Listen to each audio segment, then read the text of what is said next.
वह लड़की रोज 10 बार खाना खाती है, फिर भी उसका वजन नहीं बढ़ता। वजह यह है कि उसके शरीर में एक लालची आत्मा रहती है जो उसकी चर्बी खाती है, लेकिन जब शरीर की चर्बी खत्म हो जाती है तो वह उसकी ऊर्जा खाने लगता है। एक दिन बिना वजन बढ़ाए लगातार खाने की क्षमता दिखाने के लिए वह लड़की जिम गई। उसी पल आत्माएं देख सकने वाली अन्ना ने अचानक लड़की के पीछे खड़ी लालची आत्मा देख ली। वह उसके पास जाकर पूछने ही वाली थी कि तभी पीछे खड़े कोच ने चिल्लाकर कहा, कोई मर गया है। अन्ना को शक हुआ कि यह घटना उस लालची आत्मा से जुड़ी होगी। घर लौटकर उसने इस मामले की जांच शुरू की। उसे पता चला कि जिस लड़की को उसने पहले देखा था वह असल में उसकी कंपनी की एक मॉडल थी, इसलिए उसने कंपनी मैनेजर से उस लड़की से संपर्क कराया। पता चला कि खास टैटू बनवाने के बाद वह बिना वजन बढ़े लगातार खाना खाती रही थी। यह जानकर अन्ना ने खुद कदम उठाने का फैसला किया। लड़की के सुरागों से उसने एक बार का पता लगाया जहाँ सबके पास वही टैटू था। अन्ना ने जताया कि वह वजन घटाना चाहती है और उसने एक महिला से आसानी से बात शुरू की। महिला ने धीरे से अपना हाथ अन्ना के कंधे पर रखा और तुरंत उसकी पीठ का टैटू 2 हिस्सों में बांटकर उसी पल अन्ना पर आ गया।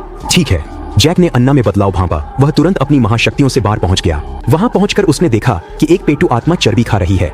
वह समझ गया कि आत्मा टैटू में परजीवी बनकर रहती है। उसने हथेली से महिला के टैटू पर वार किया और आत्मा तुरंत गायब हो गई। लेकिन वह सच में नष्ट नहीं हुआ था, बस अन्ना में चला गया। खतरा भांपते ही जैक ने अन्ना को ढूंढने के लिए तुरंत बार में खोज शुरू की। अंत में एक निजी कमरे में उसने अन्ना को बेकाबू होकर लगातार खाते देखा। उसने फिर कार्रवाई की और लालची आत्मा को अन्ना के शरीर से बाहर निकाल दिया। लेकिन यह तरीका उस आत्मा को पूरी तरह नष्ट नहीं कर पाया। आत्मा के स्रोत को खोजकर ही समस्या का असली समाधान हो सकता था। उसने जांच की शुरुआत जिम से करने का तय किया। तभी उसने देखा दौड़ के बाद एक लड़की तराजू पर चढ़ी। पहले उसने ध्यान नहीं दिया, लेकिन जैसे ही लड़की रोने लगी उसके शरीर से काली धुंध उठने लगी। अचानक तराजू से तेज आक्रोश उठा और धीरे धीरे एक नई लालची आत्मा का रूप लेने लगा। अन्ना समझ गई कि यह आत्मा उन लोगों की जमा कड़वाहट से बनी थी जो वजन घटाने में असफल रहे थे।